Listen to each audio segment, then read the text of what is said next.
Hello, everyone. It is my distinct pleasure to welcome you to the third annual Instruction to Industry Virtual Career Expo event for high school students. My name is Nasir Ayub, and I will be your moderator for the In the DMV, We All Work for the Government Industry panel discussion tonight. I'm a Workforce Development Coordinator for Prince William County Schools. I would like to express my sincere appreciation to these industry professionals for taking the time tonight to share their diverse perspective on the current and future workforce in government, public administration, and law. We encourage you all to take advantage of this opportunity to learn from the panel. Hopefully, after leaving tonight, you will feel more knowledgeable and prepared for your post-secondary future. This panel discussion will run from 5 to 5:45 p.m. We will start with the introduction and get right to the conversation. During this session, you're encouraged to share your favorite moments and what you find interesting on social media using hashtag Instruction to Industry tagline.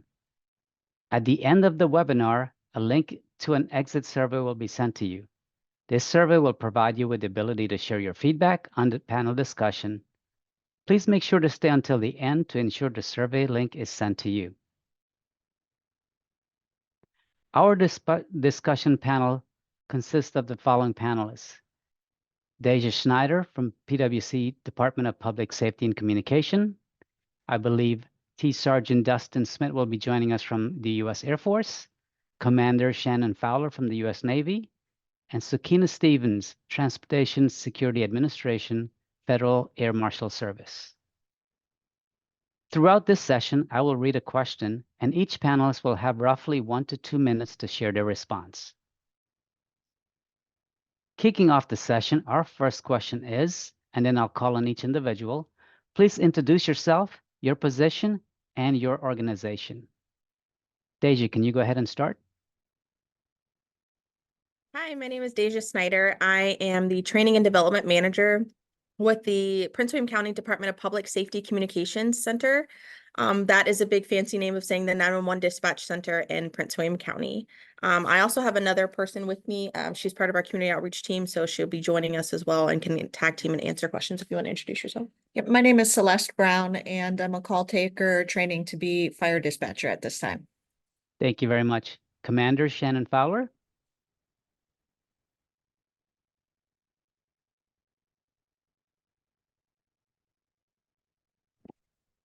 Good afternoon. My name is Commander Shannon Fowler. I'm the commanding officer of Navy Talent Acquisition Group Richmond, the local recruiting command in the state of Virginia, Southern Maryland, and Washington, D.C.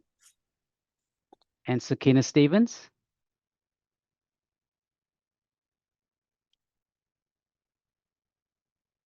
Good afternoon, everyone. I'm Dr. Sakina Stevens. I am the Federal Air Marshal. I'm actually Assistant Supervisory Federal Air Marshal. I'm also the DEIA Manager and the bus person. Thank you for having me today. Thank you all for introducing yourself. We're going to keep the same order. So we're going to go right into it. So next question. What was your career journey? Fairly straightforward, or did you take a more circuitous route to your position? Deja, can you start? So after graduating Longwood University, I really didn't know for sure what I wanted to do. So I personally worked at Barnes & Noble for a little bit, but I knew I wanted to do a career in public service. And I found this job looking on the county government. It was just a different take on it. I never had envisioned myself as a 911 dispatcher or operator, but once I got here and got into it, I absolutely love it. There's no greater feeling of doing this type of work, helping to save lives every day by just giving instructions or by, giving them the resources that they need, whether it be police, fire, EMS, or where to look up people how to do their taxes from. But I kind of, like I said, I just kind of stumbled upon this, but I'm so happy I did, and I love doing what I do. Thank you very much. Commander Fowler, same question. Yes, good afternoon. So no, my route was not straightforward. I enlisted in the Navy straight out of high school. I was able to earn my undergraduate degree and a commission in the United States Navy. Throughout my career, I've been on various ships, but predominantly on nuclear powered vessels as a watch officer qualified to operate nuclear propulsion on aircraft carriers. Landing in Navy recruiting was something of a fortuitous gift. It was a career selection or a command career selection, and I've been very privileged to be able to work with over 200 individuals and recruiting the best and brightest to either enlist or commission the United States Navy. Over. Thank you. Thank you very much, Dr. Stevens. So I started my career as a nurse. I was in undergrad. I was going to school for nursing. And then I graduated and I was like, okay, what am I going to do? And I was offered an opportunity to work as a park police officer. And I was like, I like this. And from there, I was a correctional officer, Bureau of Prison. I worked immigration. Then I came to DC and 9/11 happened and an opportunity presented itself for me to join the Federal Air Marshal Service. And it's been 27 years of federal law enforcement experience, but I enjoy every day of it. Thank you very much. So next question is, it's a two-part question. What's your favorite part about working for your company or career field? And what is the hardest part? So Deji, can you start?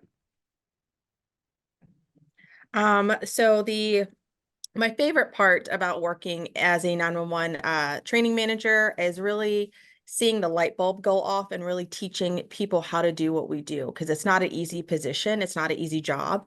But I love seeing that light bulb go off and really seeing how it works for them to make sure they're asking the necessity questions for our first responders to go out in the field. That really brings comfort to me personally. I love teaching, and this is just another way of like showing that passion. And then Celeste will do the second part. So for the hardest part of this job, obviously as a 911 call taker, it's really difficult, some of the situations that you have to hear. And so that's probably the hardest part of our job, but it's still also very fulfilling. Thank you. Commander Fowler, same question.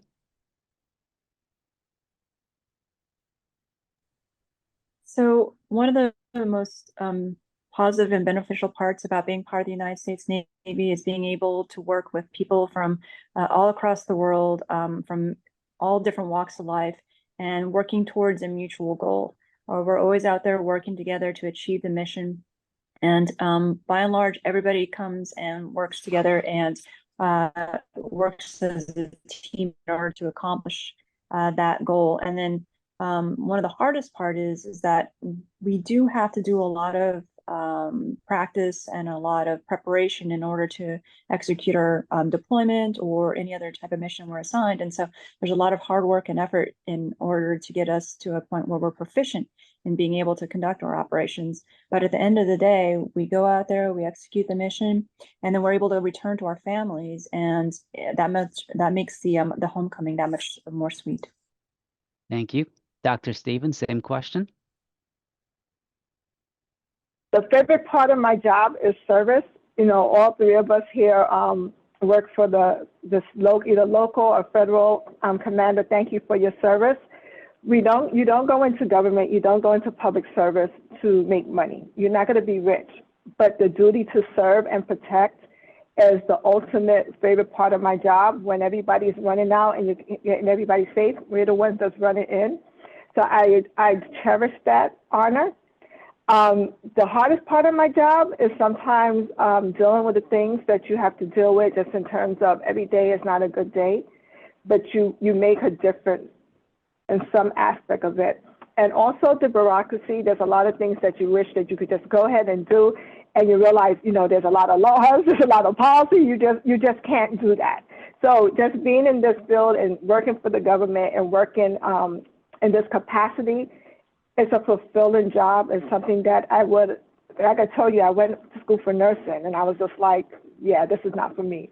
But as being a law enforcement officer for 27 years, I would do it again.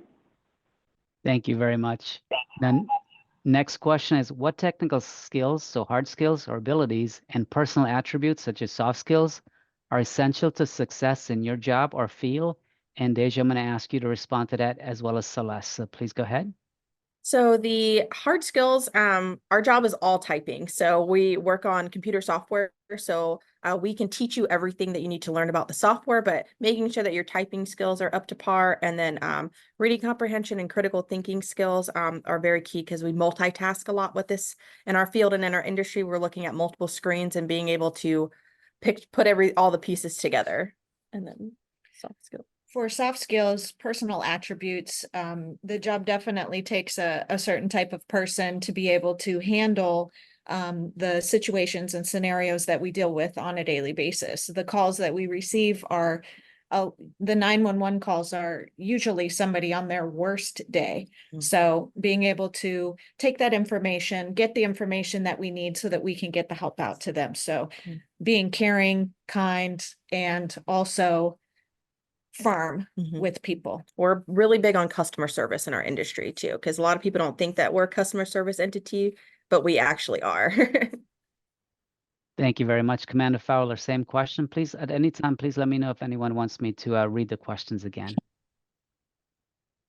So the technical or hard skills that the Navy requires are, they're individual for each rate or job that a person enters. Particularly, for example, myself, I went into the nuclear field, and then I had to have a extensive background in mathematics, physics, et cetera. But the great thing about joining the Navy is that we do an extensive amount of theoretical and on-the-job training. So I was definitely prepared when I actually went to the position of operating on a nuclear-powered aircraft carrier. And every person who enters the Navy is fully trained on what's these hard skills like advanced electronics, operations in terms of radars, et cetera. And so they walk prepared onto the ship or into their squadron, ready to go. Some of the soft skills that I've had to learn throughout the course of my career is active communication and active listening, hearing what people are telling you, trying to identify what's important to them, trying to identify the needs that they have that we need to fulfill in order for them to feel that they are a beneficial part of the team, and then therefore they're able to execute their mission as necessary. Thank you. Dr. Stevens, same question. As a law enforcement officer, of course, communication is key. There's not a problem that you cannot solve without communicating to the people that's involved in it, to your commanders or anything else. And just in terms of technical skills, it depends on the position, because yes, I am a law enforcement officer, but when you look at the government in itself, or you look at TSA in itself, we have a lot of different positions. We have mission support, we have security. Everybody knows a TSO. Everybody goes to the airport and everybody knows what a screener does. All that takes communication. They're all working with people. You work with a various amount of people. You come in contact with a lot of different people. To be able to communicate with them, be able to be customer service is paramount in our field, but just be able to think. You know, a lot of times people are like, what else go? You have to be able to critically think. You have to be able to analyze what's going on. Just because you see an individual doesn't automatically make them that. Well, why do you see this individual do that? Let's think about it and just analyze the situation. Thank you very much. Next question. What are some of the transferable skills that make someone employable in this or your career field? I would say everybody's kind of hit the head on the money, like the active listening skills and being able to type efficiently and being able to critically think. As 911 operators and dispatchers, we wear multiple hats every single day, and being able to switch over those hats, if you will, like different roles. Sometimes I'm a therapist, sometimes I'm a doctor, sometimes I am an officer asking certain questions, but being able to critically think and being able to do with active listening skills and typing at the same time is very, very crucial to our industry. Celeste, would you like to add to that? I agree with everything, of course, that Deja said. She's those are the basic things, but again, customer service is huge. You have to be able to communicate and talk to people. And sometimes it's the things that people are not saying that you have to be able to hear and take in and do, you know, do your job with. Thank you very much, Commander Fowler. Same question.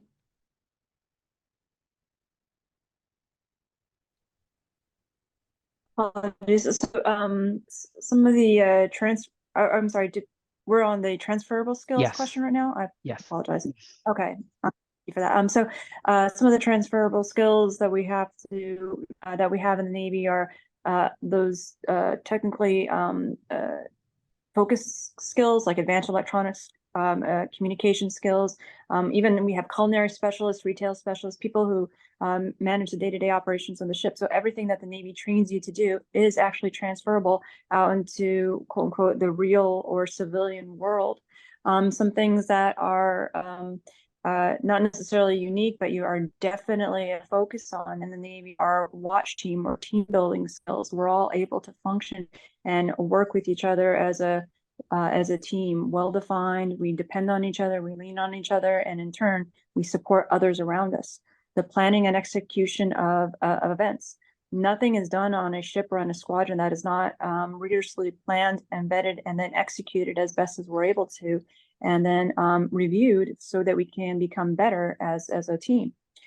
Critical analysis, I know that was mentioned as well. You have to be able to think on your feet, think critically about what you are doing, about what you will be doing, et cetera, so that you can anticipate and respond appropriately. And then having a questioning attitude. I know Dr. mentioned TSH, and you always have to be questioning about what you're seeing and what the people that you're viewing. But that's the same thing out in our operations in the Navy. You always have to be thinking about what's next, thinking about, am I doing the right thing? Or is what I'm supposed to be doing correct in this particular situation in order for you to respond and adapt appropriately to your environment? Thank you. Dr. Stevens? So I would just like to emphasize the collaboration. The collaboration with multiple different groups, multiple different agencies. There's collaboration across the board. We see that when there's an emergency, when everybody joins together. DHS is really big, and everybody responds, whether in the southwest border, whether it's in Puerto Rico because of a Hurricane Irma or Maria, it doesn't matter. Collaboration skills is very important. Being able to work with diverse groups of individuals because we serve everyone, and just be able to think critically is the most important. It doesn't matter what skills you have. We could find a place for you in the federal government and at TSA and the Federal Air Marshal Service. I could teach you how to shoot. I cannot teach you how to work with others well. Thank you very much. Next question. To be successful in the industry, should I be a specialist or a generalist, and why? Deja, if you can start us off. I would say for our industry, more of a generalist, because kind of like what Dr. Stevens said, I can teach you certain skills, but like I said before, in our industry, we wear multiple hats answering the phones, and you have to be able to have such a broad perspective and be able to think critically and broadly, just because of our area specifically is a huge melting pot. We're a suburb of DC, and we have so many military bases and different things like that. So I would say it's better for us to just be someone who can work in the general field, and then we can teach you everything else as you get into the industry and get hired here. Thank you. Celeste, would you like to add to that?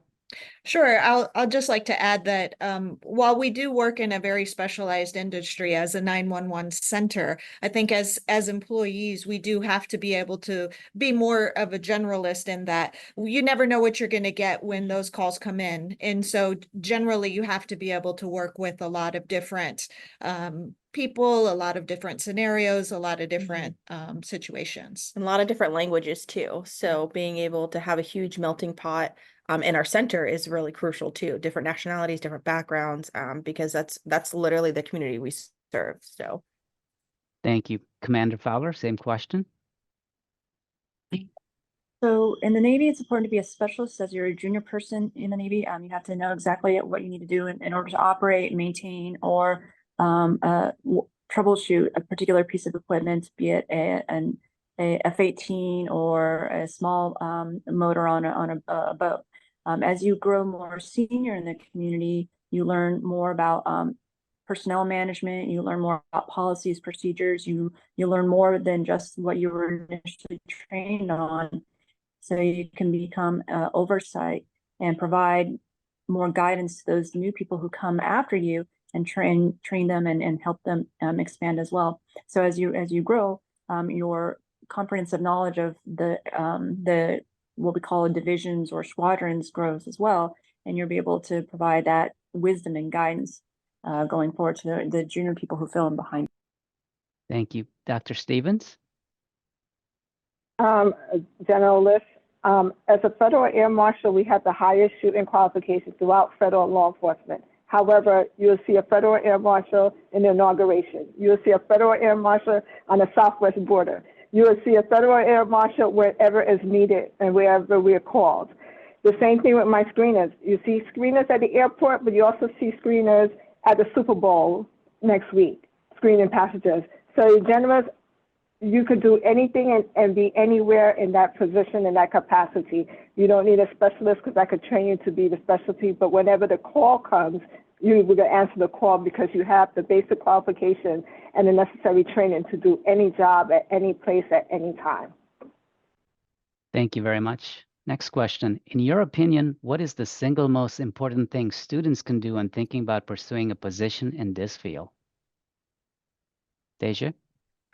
I would say just keep an open mind and really, if you're able to take a tour of your 911 center, we're out and about all the time. We like to work the different events, but I would say, just really making sure that one, public safety is for you. I think for this industry, and I just kind of speaking for all of us, like you have to really have a public servant type of heart to do what we do. Personally, and then really making sure that, hey, come and take a tour, ask questions, see if there's any type of internships or anybody that that you can talk to this field, really just reaching out. And I think that would serve a lot. There's also a lot of information online these days. You can go online and search what it means to be a 911 operator, what it means to be in public safety communications. So there's a lot of resources out there to help you see what we do and see if that's for you. Thank you. Commander Fowler? So one of the most important things you can do in order to start a career in the Navy is to go visit your local enlisted or officer recruiter. We have stations all across the state and in the District of Columbia and in Maryland. Those recruiters are very highly trained and can provide you all sorts of information about not only the technical aspects of the Navy, what type of jobs you might be getting, but how it would affect you in your career, how it would affect your family, the process, if you will, in order to enlist in the Navy. But then I would also strongly encourage students to continue studying and finishing high school. We have a lot of folks who may not necessarily do that, but staying in school is very important. Getting that high school.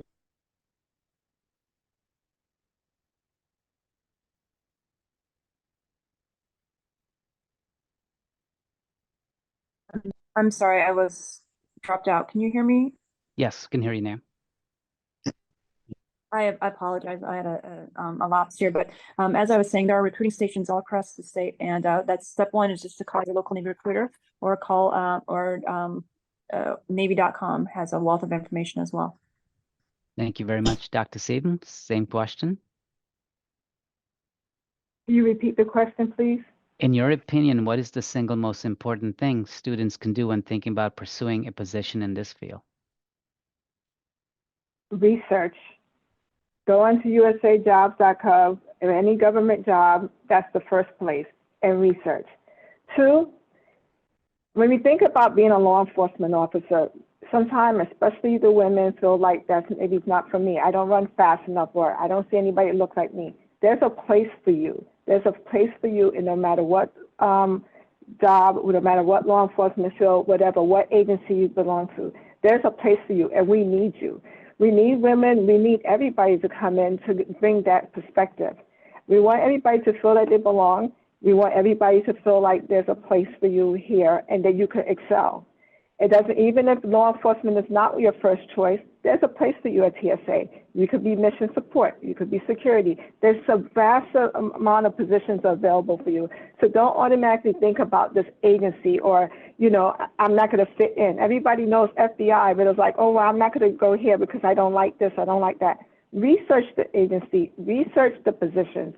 You'll be surprised at how many positions are available and you could see yourself in that position. So don't get caught up on the title, the position, the agency. Research the career, figure out what you want to do, and I guarantee you there's a place in the federal government for you. Thank you very much. So the next question is very applicable to to society and students today. Do you or your organization check on applicant social media? What recommendations for cleanup or keeping clean do you have? I'll let you take them. So we do an extensive background check because we are government. We're local government, so we do have background investigators that do check.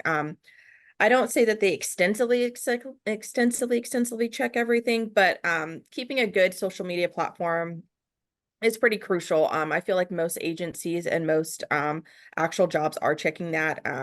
Just making sure that a lot of the values and everything align, and making sure that you know, we know people make mistakes and people are young, but also just, you know, keeping it, I don't want to say PG, but keeping it PG, so to speak, just because like people are looking at that. That is the wave of the future. That is how we are hiring people, looking at social media and different things like that. But any type of government work you do, you're going to have some type of background run on you, and we want to make sure that everybody is good to go with that.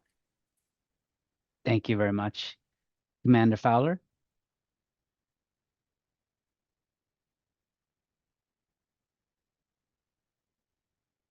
You're muted still. There we go. I do apologize. I was having problems getting that. So we also conduct criminal background checks on all applicants entering into the United States military. We look at a comprehensive whole of view of an individual. We check them obviously physically through the physical assessment process, mentally making sure that your academic prowess is enough to support your career in the Navy, and then morally, what we call morally, doing background checks. We don't necessarily check somebody's social media for behavior on that. But if you're flagged in social media, I'm assuming, and Dr. Stevens could probably attest to this more, you're going to be flagged in some sort of higher level organization, such as the people who conduct background checks. But this is just a good rule of thumb for anybody going forward in today's day and age, is that internet, social media is forever. You never know who's on the other side looking at your profile, and it's probably better just to maintain a quote unquote, as was mentioned before, PG profile. So something you do as a young person doesn't come back to haunt you later as an adult. Thank you very much. Dr. Stevens, same question. You had to have a security clearance in order to do many of the jobs in the federal government, especially when it comes to Homeland Security. And that background does include looking at your background, your criminal behavior, the things that you do. I would suggest to make sure that just like you look at your officer, your police officer, you want the best, you hold to a higher standard, and we hold everyone else that wants to be in this position to a higher standard. So I will make sure that the things that we're doing, when mommy and daddy approve. that's your tell. When mommy and daddy approve, then maybe I shouldn't be doing it. And then maybe the government will definitely approve. So just think about in that nature, the things that you're posting, the things that you're doing. When mommy and daddy approve, then that would be my parameter to do. But we do have to do a background investigation. It's redone every 5 years. So it's not just I got in the door and I could do whatever I want. It'll be flagged, it'll be brought up, and you can lose your job for the things that you do, the activities that, you know, mommy and daddy will still not approve, even when you're on the job. So I think if just in everything that we do, of course we all make mistakes.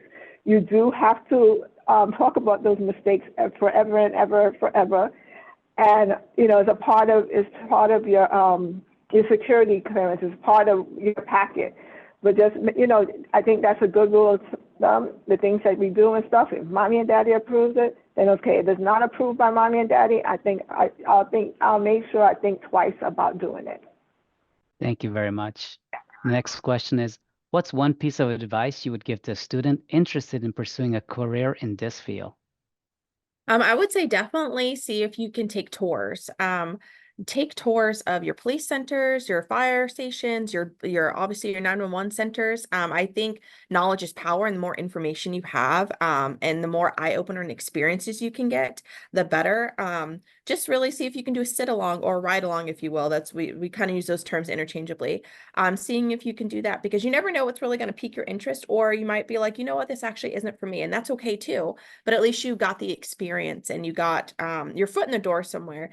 But really, this career is to just, make those connections, networking is key in this industry as well, and really putting your name out there and just kind of going and, like I said, do tours and seeing if this is actually for you. Thank you. The Celeste, can you add? sit-alongs are great for giving you an idea of what the center is really about and what we do here. So if you're able to do that, those are great way to see what this job is about. Thank you. Commander Fowler?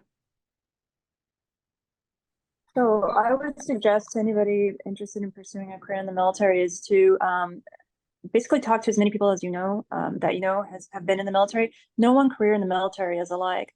My career path is different from my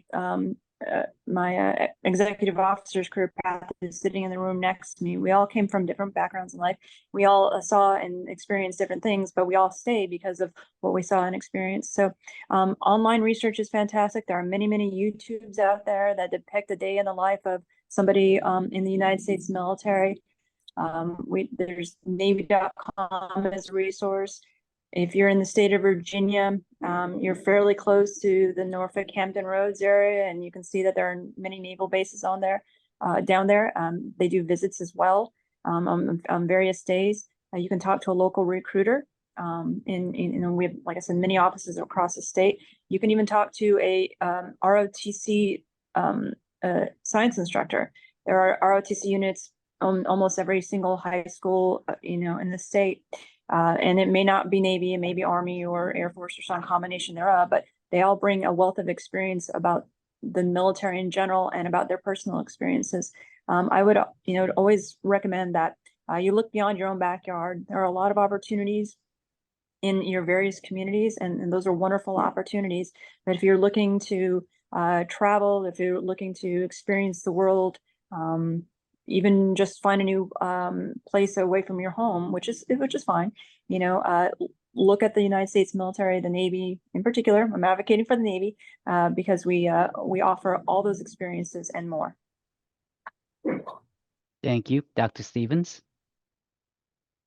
One, research. You could go to TSA.gov. You could go to any of the federal law enforcement web pages on the internet.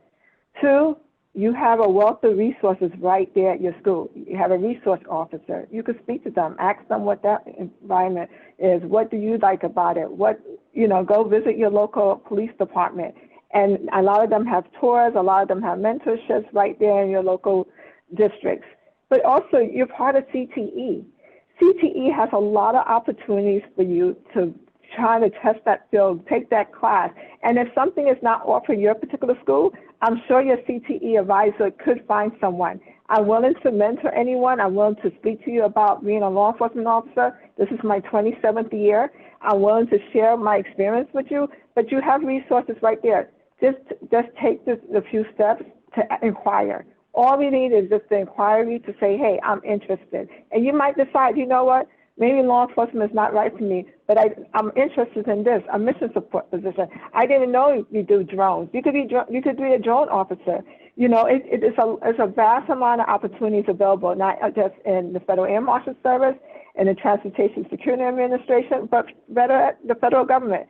Commander Shannon tell you, she's rooting for the Navy, but in all the military and all the federal government, there's a lot of positions available, and we want you to come and think about us as a federal employee. We want more federal employees, and there's a position there available for you. Thank you very much. Next question. What's one thing you wish you'd known, done, experienced before you started in your career field? Deja? I wish I would have taken more tours of different PSAP centers. Like I said, for me personally, I kind of stumbled in this field, but I wish I would have taken more opportunities to do more tours, because I didn't realize that you could actually go in and request one and really do more sit-alongs. So that's one thing I wish I would have done. But I, again, absolutely love the career I've chosen. I've been doing this for 10 years now, and there's just nothing like it. Thank you, Celeste. Yeah, so I did a lot of research before I applied to this job. So I had a pretty good idea, but I wish that I had also done a sit along so that I could have a better idea of the type of calls that we would receive, because it's not exactly what I thought it was going to be. I thought every call was a 911 life-threatening emergency, and that's just not the case. Correct. So that's one thing I wish I had known before I started. And in our specific center, we answer both 911 and the non-emergency line. So we actually handle both. It's not separated out. And I think one of our misconceptions, and everybody thinks everything's a 911 life and death emergency. And it's No. really not. People No. call in parking complaints, or they just, hey, where do I pay my taxes to? All the time. Yeah. So it's, really knowing all that information. Yes. Thank you very much. Commander Fowler? So I've been in the Navy for quite some time. I don't quite have the years that Dr. Stevens has accumulated, but I'm pretty close, not far behind her. Like I said, I joined Red Hat out of high school. I don't regret the choice to join Red Hat out of high school, because it's presented me, being a part of the United States Navy, has presented me with a wealth of opportunities that I don't feel I would have experienced had I attempted to go to college right after high school and perhaps enter the workforce. But I do think that throughout my career, as somebody who is mostly focused on the engineering aspect of the military, the Navy, I didn't necessarily focus enough on how to work with people in general. I would say that in engineering, we're very matter of fact, straightforward type of mentality. You plan, you execute, and you move on, and things work out well. But in recruiting, obviously you got to learn about the whole person. You got to learn what makes them want to do something, what's important to them, and how we can work together to achieve individual goals coming into the military. So I would think that I would have liked to have developed my own personal skills more throughout my career to better serve this particular organization in recruiting. So no regrets, but just wish I had kept my mind open a little bit more. Over. Thank you. Dr. Stevens? So I was the first one in my family to go to college, and my parents, we're Jamaican. So the first one that, had an education, or just growing up, it was always, you're going to be a doctor, lawyer, or you're going to be a doctor, a lawyer, a nurse. Those were the professions that nothing else was taught to us. Nothing else was, this is the path you're going to take.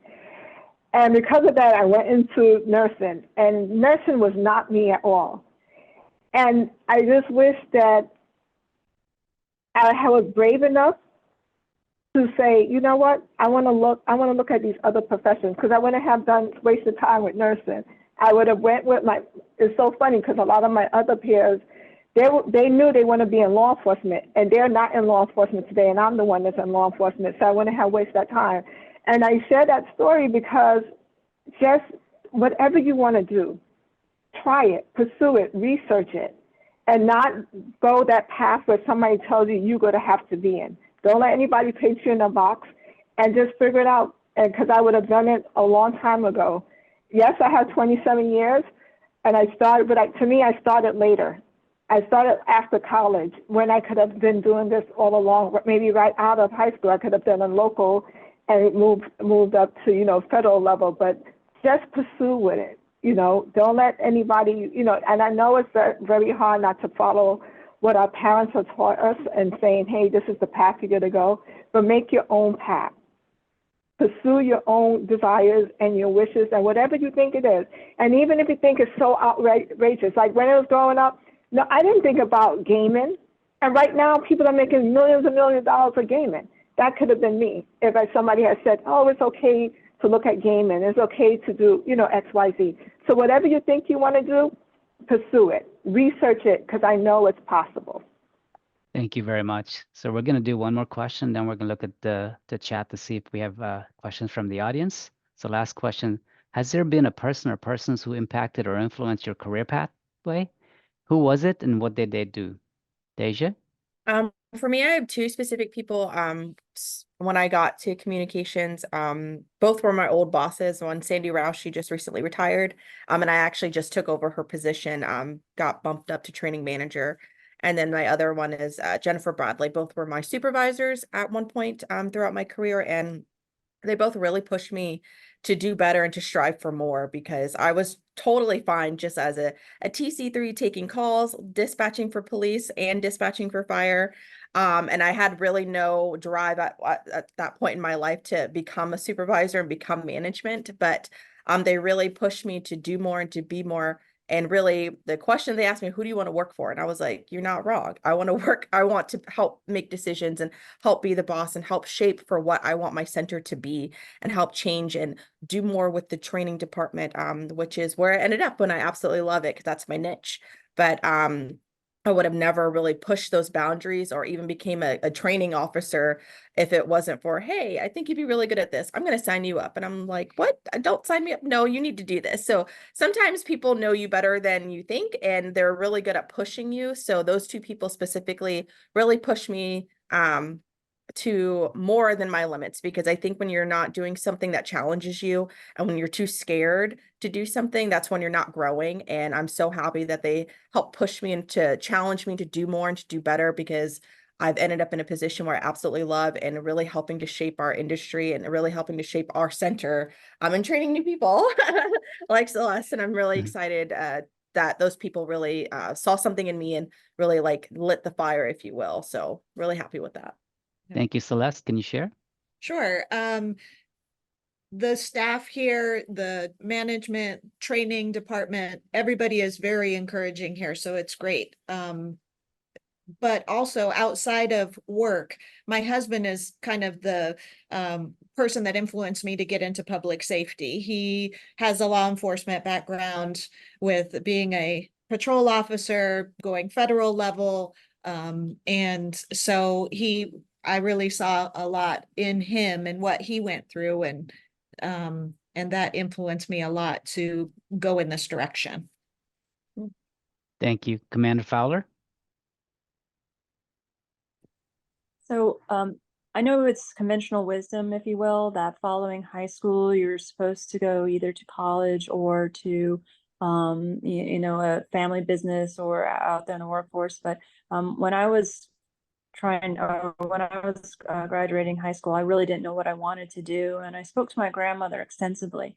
And she was a World War II in the Army. She was a World War II nurse, and she strongly encouraged me to pursue a career path in the Navy, because she understood just how much the value of service, of the community that you enter into the military, can impact you in such a positive way, not only just as you graduate high school or college, but throughout your life. The opportunities presented to you as you enter into the military are almost without exception, the best that you'll be able to find anywhere you go. If you want to go into engineering, you can find a path to go into engineering. If you want to go into aviation, there are paths for that in aviation. And everybody in the military encourages you to do better, to go get your your college degree, to pursue various career paths that may not be what you signed up for originally, in order to expand your horizons and your leadership opportunities, or your own personal desires and as an individual. One of the things that I wanted to do when I entered into the military was to travel. And I've been so fortunate as to be able to visit over 40 countries in order to expand my own understanding of the world. And then throughout my career, I've had leaders and mentors who have encouraged me to pursue my graduate degree, who have encouraged me to pursue additional certifications, have encouraged me to reach for that next level. So there's no shortage of people willing to help and boost you as you go on throughout your career. So I would always recommend that, like everybody on this call has been saying, to research, pursue what is interesting to you, pursue what you want to do in your life. Don't pigeonhole yourself into one thing straight out of high school, because as Dr. Stevens mentioned, her career path changed when she found different interests. And so please be open-minded, have a plan A absolutely as you graduate high school, but always look into your plan Bs because they might just be a little bit more conducive to what you want to do in your life. Thank you, Dr. Stevens. Can you repeat the question? Has there been a person or persons who impacted or influenced your career pathway? Who was it and what did they do? It was my father. He told me I couldn't be his nurse. He was like, no way, I don't want you to be my nurse. But it was just being in law enforcement, I'm not going to lie to you, it's tough. It's a tougher thing to do. The training is tough. But I know I'm tougher. I'm stronger than what obstacles you would put in my way. And I didn't allow that to deter me from knowing that I could do this job. So it was a lot of self-will. And then when they realize, oh, you're really here to do the job. You're really here and you believe in it. You'll be surprised. You have a lot of support from your fellow officers. You have a lot of support from your supervisors. And there's nothing to stand in your way. But the drive has to be within, and the support from your family. You always have your family support, and you will find the support from others. If this is what you really want to do, nothing will deter you from doing it. Thank you very much. Looking at the chat, I see someone's got a question they posted a couple of times. This is going to be directed at Commander Fowler. So what is the minimum amount of years can someone sign up for the Navy in 2024? So great question. There you can sign up for as few as 4, but as many as 6 in your first enlistment. There are opportunities for those who may not want to go straight into active duty service. There are opportunities to go in as reserve and fulfill your service obligation in that conventional 1 week in a month, 2 weeks a year, and can get benefits from that. But if you want to talk about a specific job and what that entails in terms of minimum enlistment, I strongly encourage you to go to Navy.com or reach out to your Navy recruiter and you can talk through those types of questions. Thank you for the question. Thank you. Commander Fowler, we have another one for you. Do all bases or ship or squadrons have a job of chaplain or that type of department? So I won't say all bases, all commands have a chaplain. For instance, I do not have a chaplain personally assigned to my command. We have a chaplain at a regional level that we share, but bases in general, squadrons in general have chaplains assigned to them. If you're interested in pursuing a career as a chaplain, that is a fairly extensive training program, obviously, because you want to have somebody who is well versed in that particular denomination that they're pursuing. We do have officer recruiters in the Navy who can definitely help you out with those types of questions about the education requirements, the